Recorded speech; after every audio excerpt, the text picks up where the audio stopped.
and welcome to another edition of the SBK Betting Podcast. And I'm very pleased that I'm joined again by racing pundit George Baker and Tom Collins from the Racing Post. Well, after a below-par effort in week one, we certainly made it up for it last week. And maybe, Tom, you're our lucky charm. You joined us.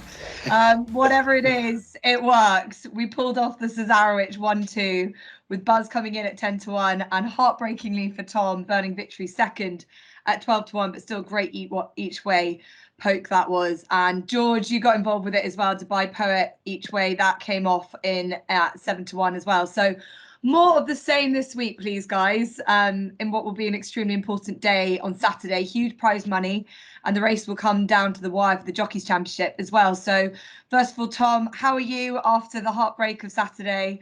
Have you managed to get over that yet? And I'm not sure if it come to a surprise to you that I was just that little bit delighted that the result went the way it did. No, fair play to you, Jess. Perfect piece of placement with Buzz exploiting that flat mark of 98. Yes, I am heartbroken. I thought Burning Victory looked the winner throughout. William Buick had her in the perfect position. She kicked for home. And even with 100 yards to go, I thought she was still going to hold off Buzz. But he just showed that tenacity and gutsiness to get past Burning Victory. I was heartbroken, but I did message you straight after the race to say well done. So look, it means more to you than it means to my bank account anyway. We'll just get cracking in on British Champions Day this Saturday at Ascot. 4 Group 1s. They've got a Group 2 in there. The Balmoral Handicap is a brilliant betting race as well. So we'll dive straight in. Obviously, the ground is always a big feature. Great, guys, that we finally have some decent ground for Champions Day. There's a bit of rain around on Saturday, but it looks like it won't be worse than the easy side of good, maybe good to soft, which means that it's pretty much a level playing field, no excuses. And we'll set up first with the long distance cut, which was obviously won by Trushan last year. He had a phenomenal win in France last time out with James Jewell on board, Holly back on. We've got Stradivarius coming back into this. Looks like perhaps it could be his last race. This legend of a horse back at his favourite hunting ground. But he obviously had his disappointing race in here last year. And then we've got some other horses in this. Is this a 2-horse race, Tom Collins? And how do you think this might pan out? Well, they're 2 horses that head the market. Stradivarius and Trushan have obviously faced each other many times. Stradivarius dominated division for years. He's 19 from 31. I love Stradivarius. He's one of my favourite horses in my top 2, actually. I hope he does get a 20th career victory before he ends his career. Trushan's kind of taken the mantle recently. He's winning the Cadram, was really impressive. But he's not going to get his ground here. The forecast suggests it's going to be dry. It's currently good to soft. I imagine it's going to be good by the off time. I think you've got to oppose both at the prices. And the one that I like is Berkshire Rocco. He's currently 14-1 with SBK, which I think is a really decent bet. He represents Andrew Balding. Seems to be campaigned with this race in mind. He went to Qatar early in the year. He's only had 1 prep race since. He came back and finished second last month. It was a decent effort in a small field. Last year, he proved he could handle this track. He won the Noel Merlis here. And then that was 1 start after finishing second behind Galileo Chrome in the St. Leger, which proved that he can compete in Group 1 races. So I think at 14-1 with cheap pieces fitted, ideal ground, prepped for this race, I think he's a great each way bet against the 2 more experienced and well-known rivals. Does the race last time behind Quickthorn, he went off a very short price. See that as a good pipe opener into this, if anything? Yeah, it was just a prep run. He'd been off for a long period of time. Quickthorn's a decent horse as well. Small field probably didn't suit Berkshire Rocco. He appreciates more of a test. He should get that here. And yeah, with the cheap pieces now fitted, you kind of think, okay, that was a run just to get in that little bit fitter, probably 85%. Now coming into Champions Day, his ideal target for the season. I think he's going to run a big race. Yeah, only 4 years of age and pretty lightly raced as well. Andrew Balding is going to be desperately hoping he can get some big wins this weekend. He's now 400,000 behind Charlie Appleby and to the race to the Trainers Championship as well. And this is a big money payout weekend as well. George, interesting thoughts from Tom there. These horses, Princess Zoe as well as Stradivarius and Trushan, all ran against each other not too long ago in the Prix de Cadran. Quite a quick turnaround. What are you thinking in terms of this race? Yeah, I feel that it is a very quick turnaround to travel over to France to race on pretty deep ground as it was that day. I think it was in the description, it was very soft ground, but it would look proper hard work. And a horse I really like, and we haven't seen very much of him recently. He had his comeback run in the September Stakes, Hamish of William Haggis's. He is a horse who we definitely don't know what his ceiling is. He's a very lightly raced 5-year-old. And I can't tell you what a good. I know he was being aimed at the e-ball, and that all didn't go to plan, i.e. the ground. But this is going to be perfect conditions for him. And just to let you know, Jess, I did a course walk at Ascot on Tuesday, and it's in fantastic condition. The round track is not really been used that much. It's recovered extremely well after that very downpour they had 2 weeks ago there for the Bengoff meeting.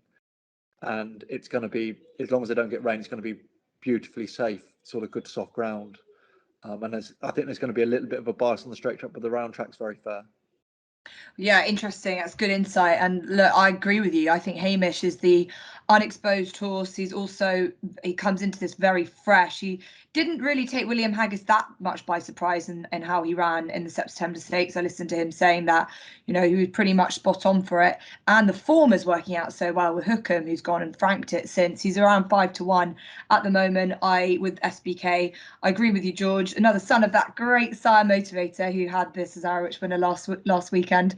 And they always showed that true guts, and I think that horse, considering what he's had to overcome, injuries, and they do want this ground, will be he definitely throws a good interesting spanner in the works to try and dismantle Trusham from his long distance cup crown. Okay, we'll head on to the next race on Champions Day, which is the British Champion Sprint Stakes over at the 6 Furlongs. Always a good betting race, guys, because over the last few years, I think it's the last 4 years, we've had double figure price winners. Not that will happen every year, but I think it just goes to show the quality of the sprinters. They come into this, you shouldn't underestimate anything really. We've seen them probably run against each other in and out most weekends throughout the season. Art Power will head the betting. Dragon Symbol, who's danced most dances and probably deserves a day in the sunshine. Rohan as well, who was very eye-catching in the Flying Five last time. Tom, I'll come to you first in terms of this race. It's remarkable, really, if you look through the fact that the likes of Glenn Shiel, who won this last year at double figure price, is a double figure price again. What do you think you need in terms of a horse to win this race when it comes to what nearly is the middle of October, with these sprinters being on the go all year? Well, usually, obviously, you need speed, you need stamina to stay the 6 furlong trip, and you need a battle-hardened horse who manages to sustain their performances across the season. Glen Shiel would have been of serious interest to me at the prices if there was any sign of rain, but there isn't. It looks like it's going to be too quick potentially for Glen Shiel. Dragon Symbol, as you mentioned, deserves a win, but again, he's been competing at the top level for a long period of time. Maybe it's going to take its effect here. If not, then he's a big player. I'm going to go slightly outside the box, albeit the market doesn't suggest it's outside the box, with Minzal, who has only been seen 5 times in his career. He's currently available at 8-1 with SBK, which I think is a very fair price. Last year, he was a really impressive 2-year-old. He won the Gym Crack in scintillating fashion. He bolted clear that day. And then he finished third, in a really good middle park, won by Supremacy, who, yes, hasn't trained on this year, but the second was Lucky Vega, who subsequently finished second in St James's Palace behind Poetic Flair. That form seems to be stacking up. Minzal's only run once this season. I don't know whether he's had an issue early in the campaign, but he's been very lightly raced. He's kind of a forgotten horse in this sphere. As you mentioned, we've seen a lot of these horses ply their trade against each other throughout the year. Minzal hasn't been one of them. But his reappearance over 5 furlongs was really eye-catching behind Tis Marvellous. I think the step up and trip will suit.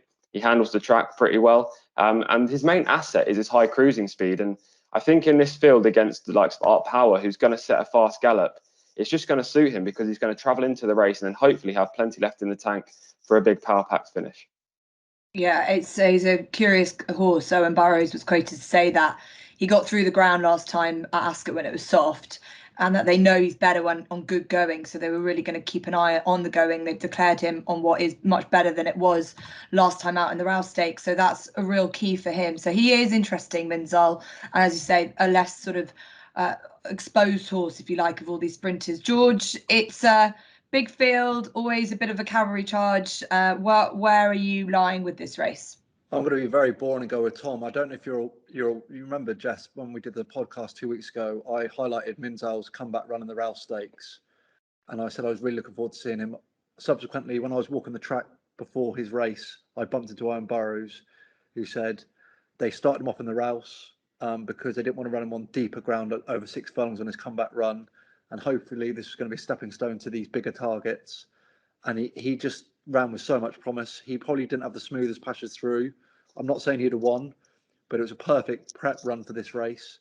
He's been very lightly raced, but he was so exciting as a 2-year-old, and I just can't get away from him. I think we kind of know where all the level of these horses are apart from him, and I think he's got the ability to be sort of top of this bunch, especially with the likes of Starman not turning up and so forth. So I think it's definitely a winnable Group 1 for him, and I don't think he needs to improve too much. I think that comeback run was so interesting. He shaped with a great deal of promise, and I think he'll improve for that. Yeah, there's probably lacking on that true Group 1 horse in this race, with no Oxted, as you say, no Starman, sadly retired this week, a true star for the Ed Walker team. But I think, a brilliant case there for Minzal. I like one at a each way price, who ran a superb race in the Haydock Sprint Cup, and that was Happy Romance, the filly. She will want it. The quicker the better for her as well. She was fourth that day last time. She's been kept fresh too. As long as I'd love to have a look at see how she is. Fillies at this time of year can sort of turn a little bit in their coats. But if she's still on song, I think she could play a bit of a part in this at about 16 to 1. So that's a good each way price as it stands, but a good competitive race and some good prices there as well, especially on Minzal. So good luck to the guys there. We'll head into the British Champions Fillies and Mare Stakes over the mile 4 furlongs. Guys, I feel like perhaps all the races might be the weakest of these Group 1 events in terms of what's been declared. We've got Snowfall in here, who's ran, I think, a pretty good, decent, genuine run in the Prix de l'Arc de Triomphe to finish 6th. And, her form before that speaks for itself. Outside of that, she's got the second favourite, Albaflora, was well beaten by her in the Yorkshire Oaks. Invite perhaps is the unknown quantity, but Tom, if anything, from my perspective anyway, Snowfall looks the one to beat quite justifiably. Do you think that's justified? Well, on rating, she is the horse to beat in here. I think it's a pretty disappointing turnout. You kind of want to see the likes of Love in here as well. Obviously, her blood results haven't come back ideal. She was supposed to run in the race, but Aidan's now running Snowfall here. She's only coming back off the arc after just 13 days. She's had a pretty long season, and her form seems to have kind of plateaued. She's clearly a very talented filly. It would be great to see her get back to winning ways here. I don't think it's the best betting heat, if I'm being honest. I think I'll probably be bypassing this myself. However, if there is one horse that I would want to back in here, it is Albaflora. Now, maybe it's a case of backing her thinking that Snowfall may disappoint after the long season, because, as you mentioned, Snowfall did hammer her in the Yorkshire Oaks by 4 lengths. Albaflora wasn't even close. The thing that makes me think Albaflora can run well here is the fact that she's got a very good course record. She won the Buckhounds earlier this season by 7 lengths in amazing fashion. Like, she just drew clear. I tweeted that day actually saying that she would be Ross Ryan's first Group 1 winner. I just thought she was so decisive in the way she just pushed clear of the field. Now, she's kind of struggled at Group 1 level since, and Group 2 as well, finishing behind Snowfall in the Yorkshire Oaks.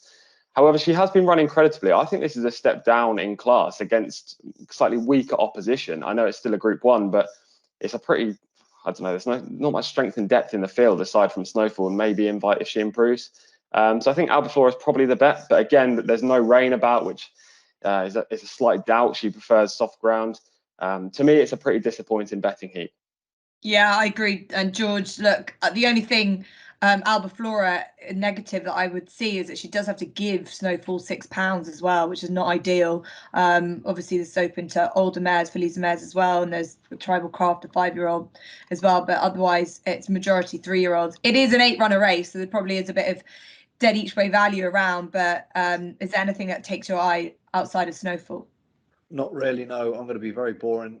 Snowfall's £10 clear of Albaflora, and she has, as you say, that's age allowance being a 3-year-old. And I just think I believe even if she doesn't turn up absolutely A1 after running 13 days ago in France, I think she's going to be very, very hard to beat. She's clear. I think this is a step down, a massive step down in grade from what she's been doing the last two starts, and it's very much her race to lose. Yeah, I think that race speaks for itself, really. Not a huge betting race. What it looks like Snowfall's race to lose. So we'll head into the Queen Elizabeth II Stakes, one of the races of the weekend. It's been hyped up since the Sussex Stakes. Really, we're hoping to see a clash again. We hope to see Alcohol Free back at her optimum trip. Baaeed, this sensation this season, coming in back on home soil to really take on the sort of absolute phenomenon that is Palace Pier. This is a brilliant race, guys. Palace Pier probably most likely will go off favourite, and Baaeed, look, we don't really know if we've seen what he can deliver yet. And from what we've heard from William Haggis, he's just such a straightforward, easy horse that we might not have even got to the bottom of him yet. But the Prix de Moulin, the form of that race has not exactly been anything out of the ordinary. Order of Australia hasn't done huge amounts to help that. Was beaten really decisively at Keeneland over the weekend. Snow Lantern as well was incredibly disappointing in the Sun Chariot. So the form not stacking up, the form of Palace Pier beating Poetic Flair, who obviously ran a great race in the Irish Champion Stakes, that gives me more confidence behind Palace Pier, Tom. What do you think? No, I'm completely with you, Jess. I think Palace Pier deserves to be shorter than he currently is. I think he's around 13-8 with SBK right now, and that to me is a pretty decent bet if you like backing favourites. I think he should be around even money. He's the champion, isn't he? He's won this. He's basically dominated the mile division for the last 2 years. Rated 125, £4 superior to Baaeed. He has looked invincible, barring that one defeat in this race last year when the ground was just bottomless. He lost a shoe, and it looked that day like he was genuinely running on a flat tyre and 3 normal tyres, if you know what I mean. He was kind of like limping on his right side in the closing 100 yards. It was noticeable that he lost a shoe, and he clearly didn't handle the ground. Since then, he's just proved superior to his rivals again. I think it's going to be the same case here. Baaeed is, to me, priced up mainly on potential rather than what he's achieved. As you've mentioned, the form hasn't necessarily worked out. All of Australia, very disappointing, as you mentioned, at Keeneland. Didn't travel a yard. And his previous effort in the Bonhams, he beat a horse called El Drama, who was disappointed since. Yes, he's very visually impressive. He moves through the race like Frankel. There have been comparisons. I don't think he's anywhere near as good as Frankel just yet. And I want to be sticking with the champion, Palace Pier. Yeah, I feel like it's a hard argument to disagree with. I think, if anything, I might play in the without Palace Pier market, because I think there could be a bit of value around there. I do like Alcohol Free back at her trip. George, what do you think in terms of this race? And are you in a Palace Pier Baaeed camp or something else? So I love Palace Pier. I completely agree with what Tom was saying. I think he should be clear in the market. He's a top class Group 1 performer. He doesn't ever really let you down. He's tactically pretty versatile, whereas some of these need things to unfold in a certain way to be seen to best effect. I do think there's going to be a lack of pace in this race, and I'm going to have an each way bet. But for me, Palace Pier is a proper champion. I don't think we really appreciate how good he's been. The one horse I think is massively overpriced and tactically may well suit and run a massive race is Ben Battle. I know he's getting on a little bit, but he's a very solid standard setter. He's been a proper Group 1 individual in his time, and he got off the mark after a sort of not a perfect prep for the season. So he won last time at Newmarket, and I felt that this was a stepping stone to better things. And I can't get away from his price at the moment. I think he's represents massive value as an each way bet, and if there was going to be an upset, I think it would be him. Yeah, interesting. Got Pat Cosgrave on board. Oisin Murphy, obviously, on Alcohol Free. Pat Cosgrave last rode Ben Battle back in 2018. He won the Labrador Stakes at Caulfield on him, which is amazing, really, if you think back 3 years now. But they've got good. They've got a good record when they team up together, and he obviously returned to form in a great way. And interesting, as you say, he was ridden very positively that day by Oisin Murphy. So it'll be interesting to see how the tactics will develop there. I still think that Alcohol Free can give a really, really good account of herself back at the track that she won the Coronation Stakes on. I've heard that she's been working brilliantly, and look, they left her at the Sun Chariot to aim at this race, and she's coming off the back of a pretty long break, and she'll be my each way play as well in a race that looks like on betting will be dominated by Palace Pier, and Alcohol Free is around 8-1 as we speak with SBK. We're going to move on, guys, to the Champion Stakes, Kipco Champion Stakes at 350 on Saturday, over 1 mile 2. And we got the news this morning that Adair, the Derby, the King George winner, 4th in the Prix Triumph, has been declared with William Buick on board, which has just made this race absolutely mouth-watering, setting up another clash with Mishriff. Adair's back to defend his title. Dubai Honour in there as well. Sealaway, who was 5th in the Arc as well, is being declared too. Guys, it's a cracking race. It always is, but I think this probably could be one of, if not the races of the year, if all these horses turn up on song. Mishriff and Adair probably will be vying for favouritism. I don't know why. I feel like Adair absolutely deserves to be, like Palace Pier nearly, a strong market leader. I'll come again to you, Tom. Thoughts on this, and maybe your idea on how it should be priced up? Well, I was with you on Palace Pier, but I'm not with you here on Adair. Now, I am a big fan of him. I think he's an exceptional 3-year-old colt. I liked how he travelled in the Arc despite not getting a lead, which would have been ideal. And he put in a really quick sectional to move clear between 3 furlongs and 2 furlongs out. Maybe the early exertions took its toll, or the ground. He eventually finished 4th. It was a very good run. Much like Snowfall early on the card, though, I'm still wary about that quick turnaround. It was a pretty testing race, Adair, especially off the layoff, and he suffered a minor setback prior to that. So depends how he's come out of the race. But the fact he's been declared suggests he's come out flying at home. I'm going to be with Mishriff, though. I think he's the more solid option in here. Now, that's not to say that Adair can't win. I think he definitely can. I just would rather put my money on Mishriff. In the King George, he was giving Adair £11 beaten, and he was beaten a length and 3/4. He's now £7 better off here. Now, I know Adair has progressed since then, which is obviously what happens in a horse's 3-year-old campaign. They progress towards the end of the season. But I think Mishriff's probably got a little bit of an edge off these new revised terms. And in the Judgment last time, he just blew away that field. He moved clear. I know it was against largely inferior rivals, but he was just so visually impressive. This has been his target as well. He's been kept fresh for the race, whereas Adair was seen just 13 days ago. So given they're around the same price in the market, I think I'd rather back Mishriff. But look, it's going to be a brilliant race. I can't wait for it, Jess. Yeah, it is. And look, the only thing that Adair's got to deal with now, in my opinion, is this drop back in trip by 2 furlongs. Again, he does get a bit of a weight allowance off Mishriff, which is, I always feel, is key. He gets £4, George, which will help. Your thoughts on this race and what looks like to be another epic renewal of the Champion Stakes?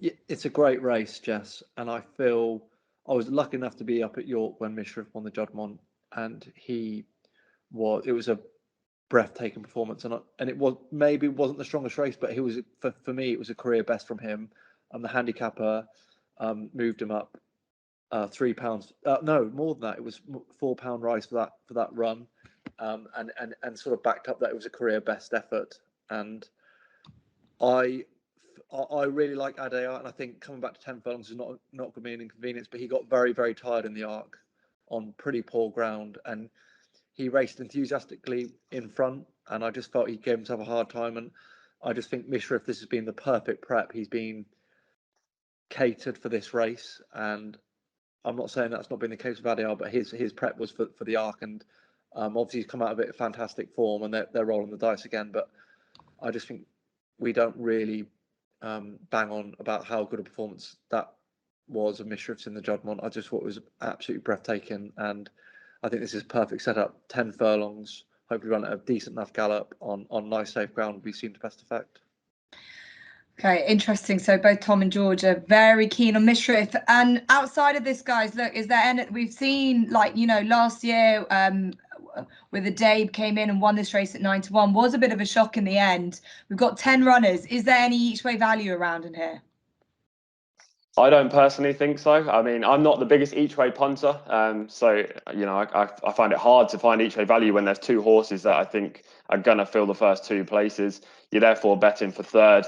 A Dave is probably going to run his race but doesn't get the ground. Dubai On is an interesting addition to the race, but to me, it's just about the top two in the market. Okay, well, interesting opinions all around there. We've got a bit of, I think we've got pieces of each way punting if anyone wants it around on earlier races. The race that will be massively competitive and an absolute nightmare to figure out will be the final race of the day, which is the Balmoral Handicap, which, guys, look, it looks like John and Thady Gosden have thrown in some horses here who are seriously either very well handicapped, sort of group horses in a handicap type of thing, or there are some sort of old timers who come back and always run good races in here. It's always tricky to work out. Jesse Harrington threw a bit of a surprise last year in this race. I've been trying to work it out all morning. I probably need a bit more time. But George, just quickly on this before we end, is anything do you feel like has been set up for this race that you're quite keen on?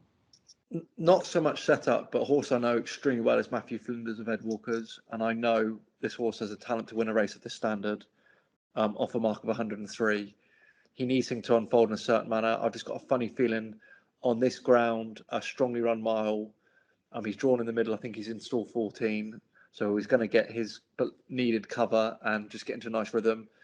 William Buick's riding in fantastic form at the moment, as we're all aware, and I just think he knows his horse. He's ridden him before. I think he rode him at York earlier in the year, and I think he will run extremely well. He's a decent price, and I think he's a good each way bet in this race. Brilliant. Great insight as well. And obviously William Buick is booked to ride as well, and this will be the final ride for him and what is as I say, a very significant weekend too. So is he ridden in before, William Buick? Is that was that a nice spare ride for him? Yeah, well, he has ridden him before. He knows him. I think he rode him at York earlier in the year, and yeah, I think he'll suit him. He's got good hands, William, and he's a horse that needs to get into a rhythm with something to aim at. So hopefully they can get the job done, and he gets his sort of big pot as such. Yeah, it'll be one of these horses are going to deserve a massive pot on a big day in the sun. Tom, have you been able to work this out? I haven't got a final conclusion just yet, Jess. I have been keeping in touch with these John and Thady Gosden runners. As you mentioned, there's a lot of horses in here that have been plying their trade at this kind of level for a long period of time. And looking through the Roll of Honour, most of the winners shape like that. They've been in this division for a long period of time and they win the Balmoral. These two John and Thady Gosden trained runners, King Leonidas and Summer Major, they kind of buck the trend. Two unexposed horses, both potentially group class. Summer Major really impressive last time at Ascot. Beat a horse called Run to Freedom. He was back in 9th or 7th that day, who won last night at Kempton, which is why I've lost my voice. He looks a decent horse, Summer Major. He's a half brother to Kingman as well. I think I narrowly prefer King Leonidas, who's a son of Kingman. I think he's probably chucked in off his mark of 103, but I have yet to come up with a final conclusion on this race, Jess. Okay, well, look, I'm the same as you. I'm also going to watch the ground, see what happens. I do think Ross Collin could be a bit of an each way poke, 16-1 with SBK. He's been running creditably throughout the season. Another very shrewd purchase by those horse watcher boys. And I think if they get a little bit of rain, or if it's on the easy side of good, he will enjoy this test. He ran such a brilliant race at Goodwood in the Summer Mile, in the Golden Mile, and I think that he just really relishes and thrives off a strongly run race.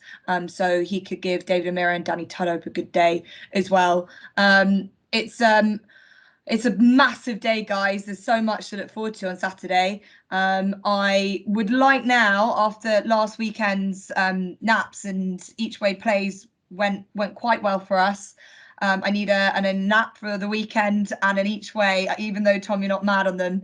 You're going to have to be just for today. If you could share them for me now, George. So my nap is going to be Mishrif in the Champion. He is a very special horse, and I just think this is this has been a plan for a long time. It's probably going to be the last time we see him.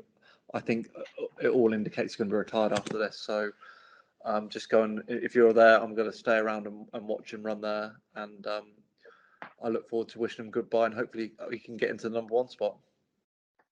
Brilliant. And an each way bet for the weekend? So my each way bet is going to be Matthew Flinders in the Balmoral Handicap. As I say, he's also know extremely well. He's very talented individual, and I just think this is going to set up perfectly. And he's had a little bit of time, and hopefully he's going to come in here in really good form. Fantastic. Thank you for that, George and Tom. Your 2 selections. And that's going to be Palace Pier in the QE2. Just think he's a real good price, despite the fact he's favourite. I think he should be a lot shorter. And the each way selection will be Berkshire Rocco in the long distance cup against Trushan and Stradivarius, who obviously hold the key to the race, but Berkshire Rocco has been primed and is a double figure price. Brilliant. Okay, fabulous. Well, I'm with you as well, Tom, with Palace Pier. He'll be my nap. Not as big a prices as last week's nap, but I think he should be a lot shorter than he is, and might even get shorter. But he is, as we say, an absolute sensation, and he deserves to win this race after last year and the nightmare he had. So I'll be rooting for him. My each way selection will be Happy Romance in the sprint. A very solid filly, always runs a big race. Will love this test. And she's always slightly overlooked in the betting, and she will want the ground to just dry up, which I hope it will do for her. And she will be around the 16-1 mark. All right, guys. Well, brilliant stuff. A lot to look forward to. Fantastic weekend action. Tom, I hope you rest up that voice of yours. It does sound very husky. I didn't know if you were unwell or not, but it's great to hear that you've been screaming home winners. That means you're in good form.